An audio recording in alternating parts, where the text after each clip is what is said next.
Hello बच्चों, कैसे हो आप सब लोग। मैं सुजीत स्वागत करता हूं आप सभी का अपने यूट्यूब चैनल फिजिटैक पर। तो आज हम लोग मेनली इलेक्ट्रिक फील्ड को समझेंगे और इलेक्ट्रिक फील्ड इंटेंसिटी क्या होती है इसे डिस्कस करेंगे।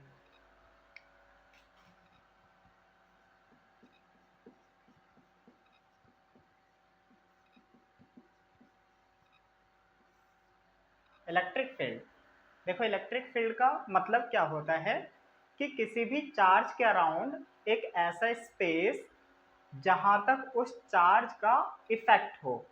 मतलब अगर उस रीजियन में, उस स्पेस के अंदर अगर कोई दूसरा चार्ज एंटर करता है, दूसरा चार्ज अगर रखा जाता है तो दूसरे चार्ज पर कुछ फोर्स एक्सपीरियंस्ड होगा। अगर हम एज्यूम करें कि यहाँ पर एक कैपिटल क्यू चार्ज है और इस चार्ज का फील्ड इस रीजियन तक है, ये स्पेस है जहां तक इस चार्ज का इफेक्ट होगा। अब इस रीजन में कोई एक चार्ज क्यू नॉट आ गया, तो क्यू नॉट इस कैपिटल क्यू के फोर्स को एक्सपीरियंस करेगा। तो हम लोग बोलेंगे कि ये एक इलेक्ट्रिक फील्ड है। मीन्स अब ये देखो पॉजिटिव है, ये भी पॉजिटिव है, तो पॉजिटिव क्या करेगा, इस पॉजिटिव चार्ज को रिपेल करेगा। तो इस क्यू नॉट ने कैपिटल क्यू के इफेक्ट को, फोर्स को एक्सपीरियंस किया है।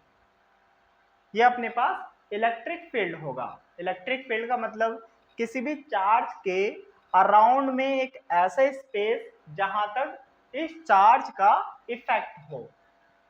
अब जो भी चार्ज इस फील्ड को क्रिएट कर रहा है, इस चार्ज को हम लोग सोर्स चार्ज बोलेंगे। और दूसरा चार्ज जिसने सोर्स चार्ज के फोर्स को एक्सपीरियंस किया, इसे हम लोग टेस्ट चार्ज बोलेंगे। तो यहां लिखते हैं कि कैपिटल क्यू जिसने फील्ड को क्रिएट किया है, that is source charge which creates field. ये एक सोर्स चार्ज होगा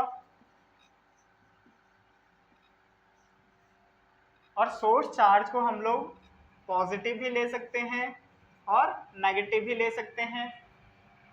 दूसरा अपने पास क्यू नॉट, क्यू नॉट क्या है, test charge which experience the effect of source charge, जिसने सोर्स चार्ज के इफेक्ट को एक्सपीरियंस किया। तो इसे हम लोग टेस्ट चार्ज बोलेंगे। ये टेस्ट चार्ज है एंड टेस्ट चार्ज हमेशा हम लोग पॉजिटिव लेते हैं, ऑलवेज पॉजिटिव। तो इलेक्ट्रिक फील्ड का मतलब क्या है कि किसी भी चार्ज के सराउंड में एक ऐसा स्पेस जहां तक उस चार्ज का इन्फ्लुएंस हो, मतलब उसका इफेक्ट हो, और इफेक्ट को जो भी चार्ज एक्सपीरियंस करेगा उस चार्ज को हम लोग टेस्ट चार्ज बोलेंगे। तो इसे डिफाइन कर लेते हैं कि इलेक्ट्रिक फील्ड क्या है। The space around a charge up to which its influence or effect can be experienced।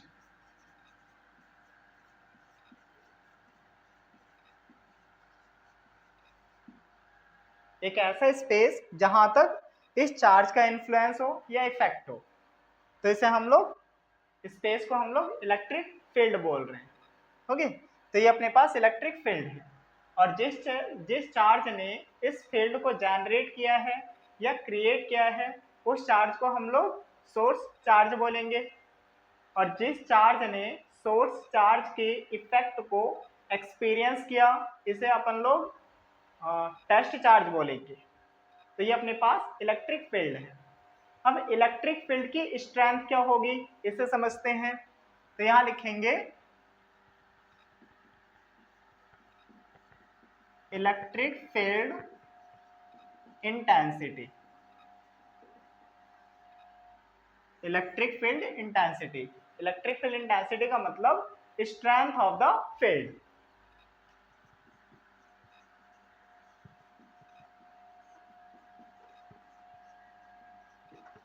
Strength of the field.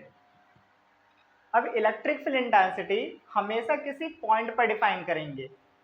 कैसे डिफाइन करते हैं कि किसी भी पॉइंट पर इलेक्ट्रिक फील्ड इंटेंसिटी उस पॉइंट पर यूनिट पॉजिटिव चार्ज के द्वारा एक्सपीरियंस्ड फोर्स से डिफाइंड होगा। Means electric field intensity define कर रहे हैं तो ये है force experienced by test charge at that point. जिस पॉइंट पर फील्ड इंटेंसिटी हमें डिफाइन करना है उस पॉइंट पर टेस्ट चार्ज ने कितने फोर्स को एक्सपीरियंस किया, ये अपने पास इलेक्ट्रिक फील्ड इंटेंसिटी हो जाएगा। तो E equal F upon Q naught, Q not हम लोग टेस्ट चार्ज ले रहे हैं तो ये E equal F upon Q not हो जाएगा। इन जर्नल हम लोग याद रख सकते हैं कि E equal F upon Q होता है और यहीं से F फाइंड आउट करेंगे तो ये हो जाएगा QE। ये इक्वेशन हमारे लिए बहुत ज़्यादा इंपॉर्टेंट है, F इक्वल QE। अब इस इक्वेशन से इलेक्ट्रिक फील्ड इंटेंसिटी की यूनिट और डायमेंशन हम लोग फाइंड आउट करेंगे। तो देखो ऐसा यूनिट क्या होगा, ऐसा unit of electric field intensity. Force की यूनिट देखेंगे तो फोर्स की यूनिट क्या होती है, न्यूटन, और चार्ज की यूनिट कूलॉम, तो ये हो गया न्यूटन पर कूलॉम। और एक और यूनिट याद रखेंगे दैट इज वोल्ट पर मीटर। तो ये अपने पास यूनिट मिलते हैं न्यूटन पर कूलॉम और वोल्ट पर मीटर। वोल्ट पर मीटर हम लोग नेक्स्ट चैप्टर में समझेंगे कैसे आता है। अब यहाँ डायमेंशन देख लें तो dimension of electric field intensity, same relation से डायमेंशन निकालते हैं। E equal F by Q not, F force है, फोर्स का डायमेंशन ml t की पावर -2 डिवाइडेड बाई चार्ज का डायमेंशन 80। तो चार्ज का डायमेंशन अपने पास 80 आ गया। अब इसे सिंप्लीफाई करेंगे तो ये हो जाएगा ml t की पावर -3 a की पावर -1। तो ये हमने यूनिट फाइंड आउट कर लिया न्यूटन पर कूलॉम और वोल्ट पर मीटर, एंड डायमेंशन हो गया अपने पास ml t की पावर -3 a की पावर -1। अब इलेक्ट्रिक फील्ड इंटेंसिटी स्केलर होगा या वेक्टर होगा इसे देखते हैं। तो ये रिलेशन अपने को पता है, फोर्स एक वेक्टर क्वांटिटी है और चार्ज स्केलर क्वांटिटी है, मीन्स इलेक्ट्रिक फील्ड इंटेंसिटी एक वेक्टर क्वांटिटी होगा। अब इलेक्ट्रिक फील्ड इंटेंसिटी एक वेक्टर क्वांटिटी है तो इसका डायरेक्शन भी होगा। डायरेक्शन कहाँ होगा, तो जिस डायरेक्शन में फोर्स है, मीन्स यहाँ टेस्ट चार्ज पर जिस डायरेक्शन में फोर्स लगेगा उसी डायरेक्शन में इलेक्ट्रिक फील्ड इंटेंसिटी होगा। तो यहाँ लिखेंगे हम लोग कि इलेक्ट्रिक फील्ड इंटेंसिटी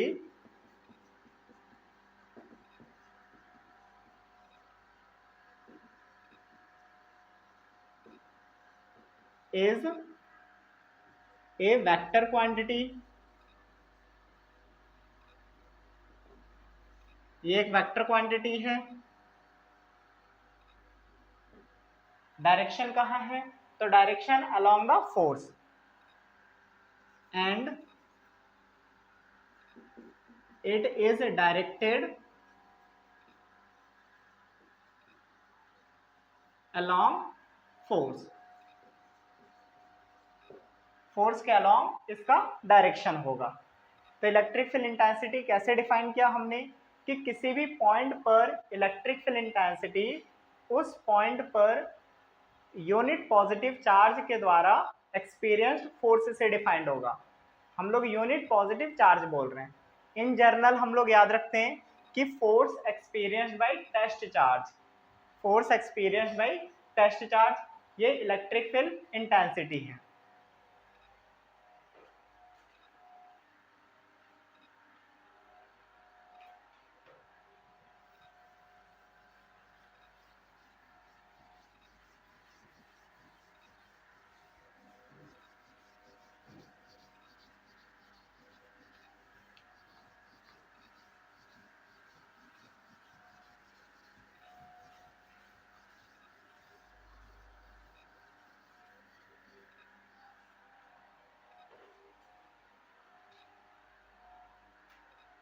तो अभी हमने इलेक्ट्रिक फील्ड इंटेंसिटी को डिफाइन किया, इसे समझा हमने।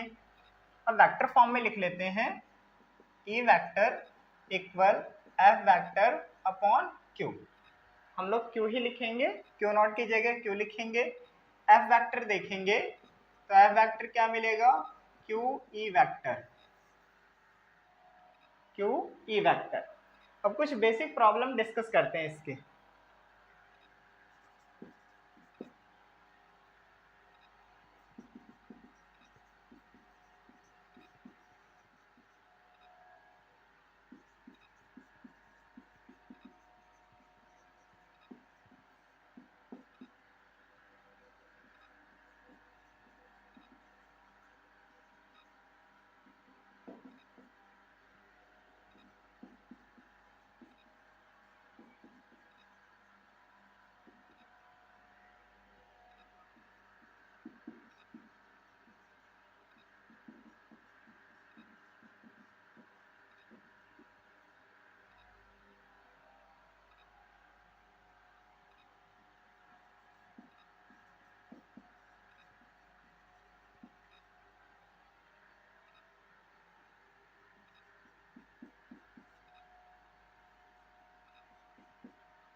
तो इसमें बोला जा रहा है कि हमें फोर्स फाइंड आउट करना है एक्सपीरियंस्ड बाय इलेक्ट्रॉन। इलेक्ट्रॉन ने कितना फोर्स एक्सपीरियंस किया एंड प्रोटॉन ने कितना फोर्स एक्सपीरियंस किया अगर हॉरिजॉन्टल इलेक्ट्रिक फील्ड इस स्ट्रेंथ की अप्लाइड हो, उसके अंदर इलेक्ट्रॉन और प्रोटॉन को प्लेस किया गया है।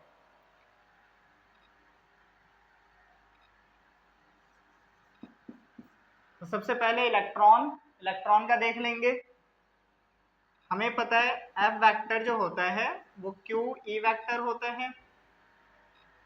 Q charge on electron, electron का charge -1.6 10⁻⁻19 into electric field strength तो 5 इंटू 10⁻⁴ और हॉरिजॉन्टल, हॉरिजॉन्टल का मतलब पॉजिटिव एक्स डायरेक्शन, तो यहाँ लिखते हैं आई कैप।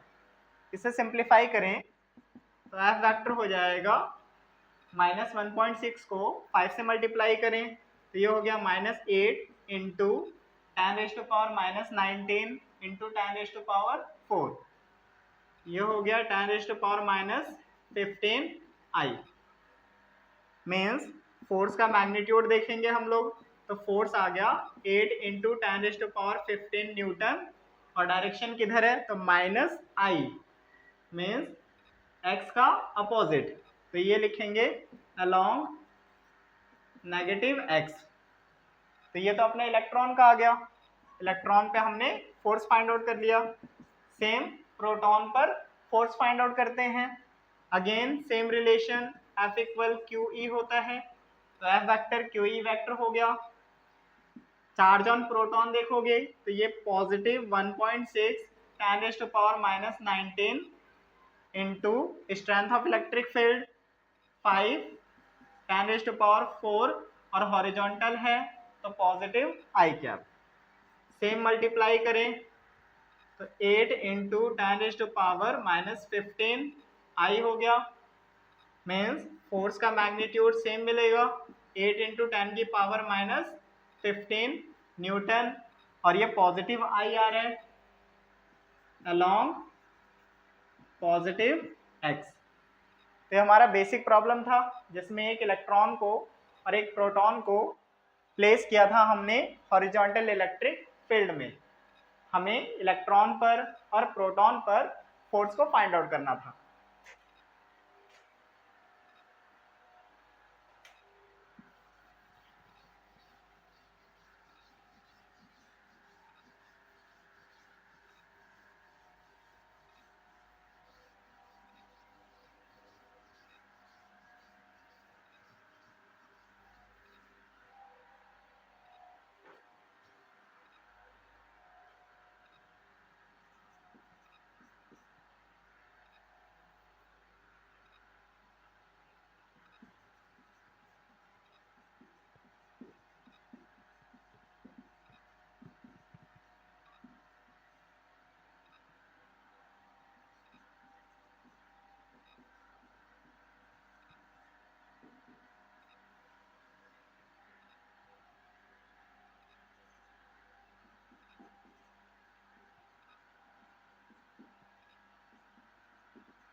इसे देखोगे, force experienced by 1 microcoulomb charge 2 × 10⁴ newton. हमें चार्ज 1 माइक्रोकूलम्ब गिवन है और कितना फोर्स एक्सपीरियंस कर रहा है, तो 2 × 10⁴ न्यूटन। अपने को स्ट्रेंथ ऑफ फील्ड निकालना है, मतलब कैपिटल ई निकालना है, इलेक्ट्रिक फील्ड इंटेंसिटी। तो अभी हमने रिलेशन देखा है कि E = F/Q होता है। हम माइक्रोकूलम्ब, यहाँ कुछ वैल्यू में लिख रहा हूँ, उसे याद रखना। मिली की वैल्यू सभी को पता होगी, मिली 10⁻³ होता है, सिंबल स्मॉल m, फिर माइक्रोन 10⁻⁶, फिर नैनो 10⁻⁹ और पिको 10⁻12। इन वैल्यूज को याद रखना। काफी सारी चार्जेस हमें इस फॉर्म में गिवन होती है। तो यहाँ पर 1 माइक्रोकूलम्ब चार्ज है, मीन्स Q दे दिया 1 माइक्रोकूलम्ब, माइक्रो की वैल्यू पुट कर दो, तो ये हो जाएगा 10⁻⁻6 coulomb. Force 2 × 10⁻⁴ divided by charge 10⁻⁻6। Solve करेंगे तो 2 × 10⁻10 और इलेक्ट्रिक फील्ड इंटेंसिटी की यूनिट न्यूटन पर कूलम्ब। तो ये अपने पास स्ट्रेंथ ऑफ द फील्ड आता है।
देखो इसमें क्या बोला जा रहा है कि particle of unknown charge is placed in uniform electric field of strength 100 Newton पर कूलम्ब। तो एक अननोन चार्ज है जिसे इस इलेक्ट्रिक फील्ड में रखा गया है। If it experiences a force of 0.1 Newton. अब हमें फोर्स दे दिया 0.1 न्यूटन का फोर्स, मीन्स 10⁻⁻1 न्यूटन फोर्स लगता है in the strength of field 100 Newton. तो अपने को चार्ज फाइंड आउट करना है, मैग्नीट्यूड ऑफ चार्ज। तो सेम रिलेशन यूज करें हम लोग, F इक्वल क्यू ई होता है, तो Q हो जाएगा F अपॉन ई, F अपॉन ई। तो यहाँ पर फोर्स की वैल्यू 10⁻⁻1 और इलेक्ट्रिक फील्ड स्ट्रेंथ 100 मीन्स 10⁻2 लिख सकते हैं। इसे ऊपर ले जाएंगे तो 10⁻³ और चार्ज की यूनिट कूलॉम होती है। तो इसी को हम लोग 1 मिली कूलॉम भी लिख सकते हैं और 10⁻³ कूलॉम।